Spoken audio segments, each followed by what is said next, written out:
베드로는 21절에서 우리들의 본이 되신 예수님의 고난이라고 설명하죠. 출발은 이렇게 말씀하고 있습니다. 이것을 위하여, 이를 위하여 너희가 부르심을 받았다. 이렇게 말하죠. 어제 우리가 함께 보았던 것처럼 이것을 위하여 부르심을 받은 고난이라는 것은 하나님께서 아름답게 보시는 고난이죠. 애매히 고난받을 때 예수 그리스도를 생각하면서 그 슬픔을 참는 것, 이것과 선을 행하며 그 고난을 참아내는 것, 이것이 이 고난에 동참하는 것을 위하여, 이 고난을 참아내는 것을 위하여 우리를 불렀다. 이렇게 말하죠. 이 말이 어떤 말이냐면 바울이 믿는 성도들에게 날마다 구원을 새롭게 해서 구원을 완성하라 라는 말씀이 있어요. 구원을 매일매일 이루어가라. 우리는 구원을 이미 예수 그리스도를 믿음으로 받았는데 그 예수님을 구세주로 믿으면서 구원을 받았는데 매일매일 구원을 이루어가라 라는 말이 무슨 말인가? 그러면 아직 우리의 구원은 불완전하다는 말인가? 그 의미가 아니고요. 매일매일 구원을 이루어가고 완성하라라는 말은 이런 말이에요. 하나님께서 우리에게 예수 그리스도를 통해서 베푸신 이 구원, 이 구원을 받은 자는 구원을 받은 자처럼 세상을 살아가야 하는 것이죠. 그런데 지금 베드로에게 이 편지를 갖고 있는 초대교회의 디아스포라 그리스도인들은 고난과 또 그 고난의 삶을 통해서 그들이 그 삶의 장소에서 살아가는 그 하루하루가 애매히 당하는 고난임에도 불구하고 그것은 하나님께서 선히 보시는 고난이고 하나님께서 아름답게 여기는 삶의 모습이다. 그런데 그 믿음으로 말미암아 당하는 고난을 어떻게 네가 이 세상에서 힘들고 이 세상에서 고난받아야 하나님의 나라를 누릴 자격이 있다. 이렇게 얘기하는 게 아니에요. 이 정도 수준이 아니에요. 우리가 교회에서 고난을 받아야 하나님의 나라에 가서 떳떳하다. 아니면 이러이러한 상급을 쌓는 자가 하나님의 나라에 가서 더 기쁨이 있다. 이렇게 얘기하는 것은 원래는 잘못된 얘기예요. 왜 그러느냐? 고난을 많이 받아야 주님의 나라에 들어가서 떳떳하거나 어떤 상급이 있거나 이렇다면 상대적으로 나는 하나님의 나라에 들어가는 것이 좋지 거기서 더 상급 받는 것도 원치 않다. 그러니 이 땅에서 고난 없이 믿음을 가지고 잘 살다가 저 땅에 가서 더 기쁘거나 더 상급 받거나 하지 않고 그냥 들어가는 믿음, 들어가는 구원, 이거면 만족한다라는 사람이 꽤 많이 나와요. 나는 목사님이 말하는 저렇게 헌신하고 저렇게 다 고난받고 저렇게 아픔을 겪으면서 이 땅에서 살다가 천국에서 떵떵거리며 누리고 사는 것 원치 않고 이 땅에서도 잘 적당히 누리고 적당히 하다가 하나님의 나라 천국에 들어가면 나는 그걸로 만족한다. 더 큰 상급이나 더 큰 어떠한 것을 원하지 않는다. 이렇게 말하는 사람이 의외로 많다라는 거예요. 그런 생각을 하는 사람.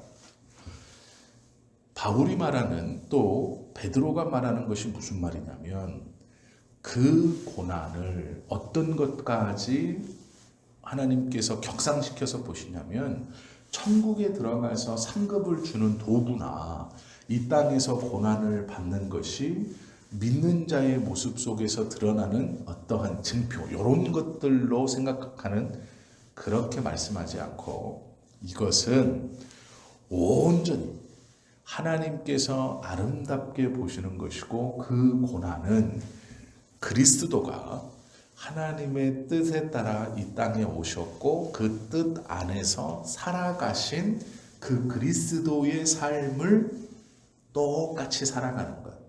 즉 그리스도가 살아가시는 그 모양, 하나님 앞에서 예수님이 인정받으며 살아갔던 그 인정의 삶, 그 하나님의 아들로서의 삶, 그것까지 올려주는 고난이다. 이렇게 말하고 있는 거예요. 우리가 애매히 당하는 고난, 믿음 안에서의 고난, 선을 행하면서 낙심하지 않는 하나님의 뜻 안에서 살아가는 이 선을 행하는 삶의 모습을 어떻게 말씀하시는 거냐면 예수님의 삶처럼 하나님 앞에 인정받는 삶, 즉 예수님의 삶과 똑같은 삶으로 올려주신다라는 거예요.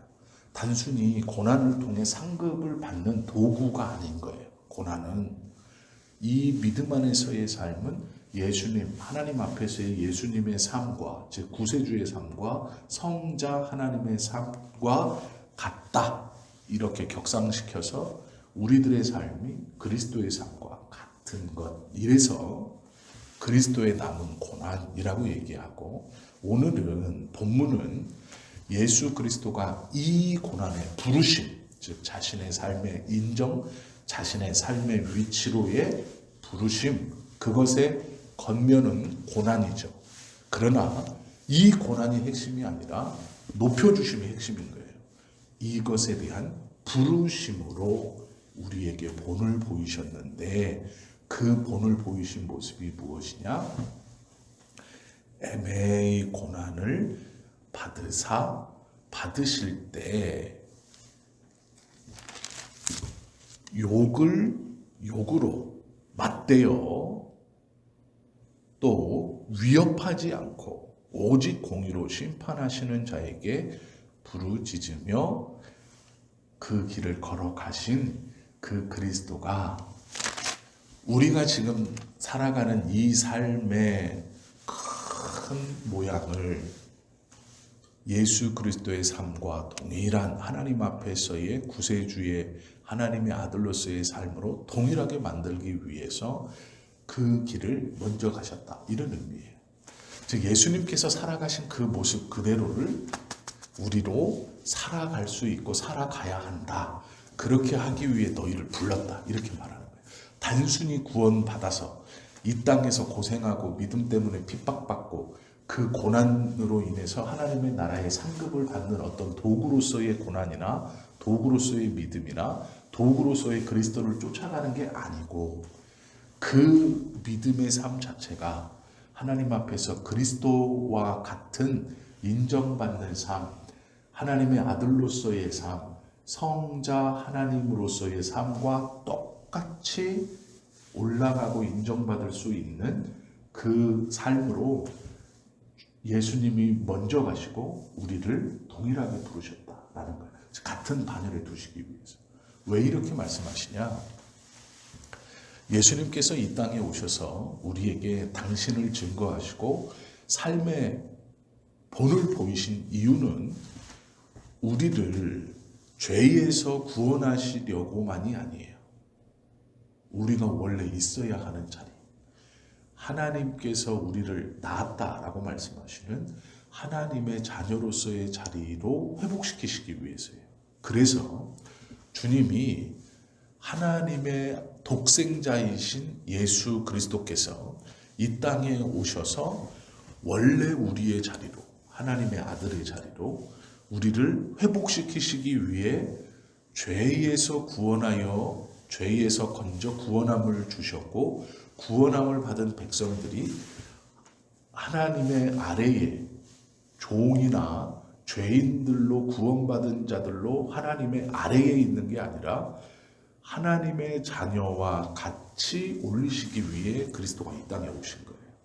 그 온전한 회복을 위해서 그리스도가 이 땅에서 우리에게 앞서 보여주신 것이 있으니, 그것이 이 땅에서 애매히 고난받고 그 고난을 받을 때도 하나님에 대한 철저한 순종과 하나님에 대한 온전한 의탁을 가지고 십자가의 길을 가셨고, 그 십자가의 길을 가시며 하나님 안에서 한 번도 벗어남 없이 생활하신, 살아가신 그 예수님의 인정받는 하나님의 아들로서의 삶의 모습을 보여주시고 우리를 그 동일한 삶의 모습으로 부르심으로 우리를 죄에서 구원하여 죄에서 건져내어 구원을 주실 뿐 아니라 이 구원받은 자들이 그냥 그 구원으로 살아가는 게 아닌 온전한 회복, 하나님의 아들로 그리스도와 같은 하나님의 아들로 회복시키기 위해서 이 삶을 살게 하신다. 이렇게 지금 베드로가 말하고 있는 거예요.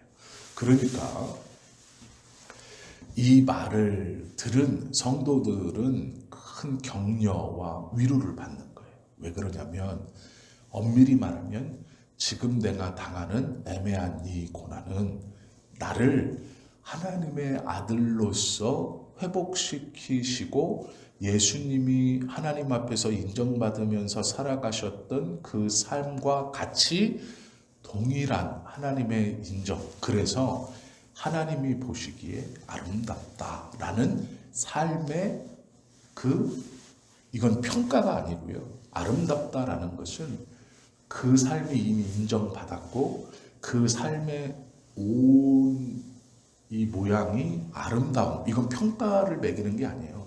50점, 40점, 너는 내 앞에서 30점 이게 아니라 아름답다. 이미 평가는 끝났고 너의 삶이 아름답다. 아름답다라는 것은 창조주 하나님께서 모든 선과 모든 미의 절정이시고 그 모든 것을 만들어내시는 하나님께서 우리의 삶, 우리의 회복되어진 삶, 그리스도를 쫓아가는 삶, 그리스도와 같은 삶, 이 삶을 아름답다라고 해주시는 거예요. 이것은 내 삶의 점수가 90점 이상 이런 말이 아니고요. 하나님 앞에서 구원을 받아 인정받은 우리가 하나님의 자녀로서의 삶, 그리스도와 똑같은 하나님의 자녀로서의 회복된 그 모습에 똑같은 삶의 인정, 아름다운 삶의 인정을 받는 놀라운 것이 바로 고난이다. 믿음으로 당하는 고난. 그렇기 때문에 믿음으로 고난을 당할 때 기뻐할 수 있어야 한다. 아니, 기뻐해야 한다. 이렇게 말씀하시는 거예요. 그래서 우리가 믿음 안에 있는지 아닌지 생각해 보라 라는 이 말씀은 내가 단순히 고난을 당하는 것이냐 당하지 않는 것이냐 또는 이 고난이 어떠한 것이냐 이런 것을 판단하고 생각해서 이것은 믿음으로 당하는 고난, 이것은 죄로 당하는 고난, 이런 것을 판단하는 이 정도의 수준으로서의 삶의 모습이나 고난이 아닌 하나님께서 그리스도와 같이 우리를 바라보고 계시고 온전히 회복되게 하시기 위한 그 마음, 그리고 예수님은 하나님의 뜻에 온전히 순종하여 미리 앞서 걸어가심으로 이 길을 예수 그리스도를 쫓아 우리가 회복되어진 우리가 걸어갈 수 있게 하셔서 우리의 삶의 모습이 예수님과 같이 하나님의 자녀로 하나님께서 보시기에 아름다운 그 삶의 감탄, 온전한 회복된 자의 삶의 모습, 하나님의 나라에서 하나님이 우리를 바라보시는 그 바라봄과 인정이 이미 이 땅에서 하나님이 보고 계시고 인정하고 계시고 느끼고 계시고 그것을 와라고 하시는 그 삶의 자리로 우리를 이끄심이 고난당하는 자의 삶의 모습이고 인정이다라는 거예요. 예수님께서 어떻게 고난을 참으셨나? 그것을 세세히 아는 건 중요한 게 아닙니다. 지금 베드로가 말하는 것은 무엇이냐면 너희의 그 믿음의 삶을 베드로는 예수 그리스도의 삶, 하나님 앞에서의 삶, 그것 같이 올려놓는 거예요. 그래서 베드로의 이 고백은 베드로의 고백이 아닌 하나님의 말씀이 될 수 있는 거예요. 사역을 아무리 오래 하고 하나님에 대한 말씀을 아무리 많이 연구해도 하나님께서 이러한 깊은 깨달음을 주시지 않으면 깨달을 수 없어요, 사람은. 지금 베드로를 통해 하나님께서 그들에게 초대교회의 성도들, 특별히 나그네와 같이 흩어져 있는 디아스포라 기독교인들에게 이 격려와 이 위로를 주시는 거예요. 이것은 단순히 내가 믿는다. 이 믿음으로 고난받아서 그래, 이 땅에서 고난받고 천국에서 내가 행복하게 살리라. 내가 이 땅에서 고난받고 천국에서 어떻게 살리라. 그 정도 수준이 아니에요. 그 너의 삶은 그리스도와 같은 삶이고 그리스도가 모범을 보이신 하나님 앞에서의 온전히 회복된 자녀로서의 삶, 예수님이 걸어가셨던 그 하나님 앞에서의 그 삶과 동일한 궤적과 동일한 길을 가고 있는 아름다운 삶이다 라고 가르치는 거예요. 그것은 그리스도와 같이 회복되었다. 그리스도와 같은 위치에 있다. 똑같은 하나님의 인정을 받고 있는 것이다. 이렇게 말씀하고 있다라는 것이죠. 이 말씀을 잘 묵상하시면 그리스도께서 우리에게 보이신 것은 23절부터 있어요. 어떤 본을 보이셨는가? 욕을 당하시되 맞대어 욕하지 아니하시고 고난을 당하시되 위협하지 아니하시고 오직 공의로 심판하시는 이에게 부탁하셨다라고 하죠. 그리고 24절에 보면 친히 나무에 달려 그 몸으로 우리 죄를 담당하셨으니 이는 우리로 죄에 대하여 죽고 의에 대하여 살게 하려 하십니다. 그가 채찍에 맞음으로 너희는 나음을 입었나니 너희가 전에는 양과 같이 길을 잃었더니 이제는 너희 영혼의 목자와 감독 되신 이에게 돌아왔느니라. 고향을 떠나서 오히려 방황하는 것 같고 나그네와 같이 사는 우리들이 하나님 앞에 돌아왔고 회복되었고 온전해졌다 이렇게 말하는 거예요. 믿음 안에 고난당하는 그 삶의 모습이 그러하다. 눈으로 보이는 것은 잃어버린 것 같지만 하나님 앞에서 발견된 바 되었고 우리의 삶이 그리스도와 같이 인정받게 되었으니 온전해졌다. 이렇게 말하고 있는 거예요. 그래서 철저하게 이 땅에서의 인정이나 이 땅에서의 누림이나 이 땅에서의 어떠함을 얘기하는 것이 아니라 하나님 앞에서의 어떠함을 얘기하고 있어요. 베드로가. 그리고 그 어떠함은 예수 그리스도와 같은 것이다. 예수님이 우리의 그러함을 위해서 먼저 이렇게 살아가시고 이렇게 본을 보이셨다. 이렇게 말하고 있는 것이죠. 베드로 이 전서 후서는 베드로가 성령의 충만함으로 약 30여 년 이상을 하나님 앞에서 사역하고 말씀을 전하고 영혼들을 변화시키고 그 하나님의 은혜와 예수 그리스도의 기쁨에 대해서 30년이라는 시간 동안 그의 모든 삶을 지배하고 그가 그리스도를 쫓아 살아갔던 그 깊은 신앙의 이 기품이 다 녹아있는 편지예요. 그리고 이것들을 일반 우리가 예수를 믿는다라는 사람들이 아니라 그 예수를 믿는 것에 목숨을 걸고 그 하나님의 말씀의 신뢰에 대한 수준이 일반적이지 않은 하나님 앞에 최선을 다하여 살아가는 이들에게 베드로가 누리고 자신의 삶에서 붙들고 있었던 그 은혜와 깨달음을 그대로 한 절 한 절에 다 주고 있어요.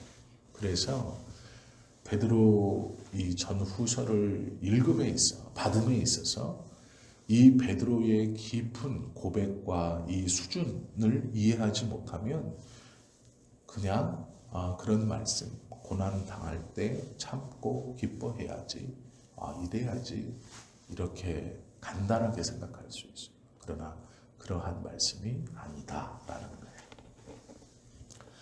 우리를 위해서 고난받으신 주님은 우리도 그렇게 하나님의 말씀 앞에 살아갈 수 있기를 위해서 본을 보이셨다라고 말하죠.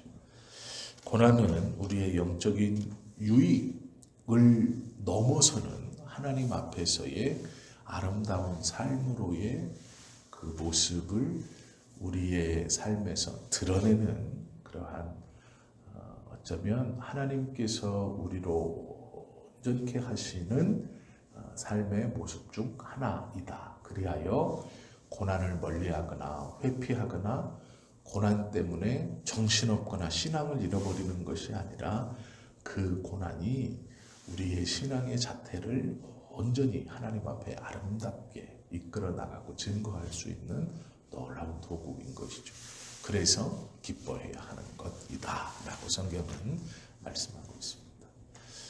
이 새벽에 기도하시고 또 말씀을 깊이 묵상해 보셔서 베드로를 통해 하나님께서 초대교회 디아스포라 기독교인들에게 격려하고 싶으셨던, 그리고 깨닫게 해주고 싶으셨던 온전한 믿는 자의 삶, 그 삶 안에서의 고난이라는 부분이 어떠한 것인가, 또 우리는 그것을 어떻게 붙들고 살아야 되고 또 그것을 깨달음으로 어떤 은혜를 누려야 하는가, 그것을 온전히 누리며 살아가는 저와 여러분 되시고 이 아침 되시기를 예수님의 이름으로 축원합니다. 기도드립니다.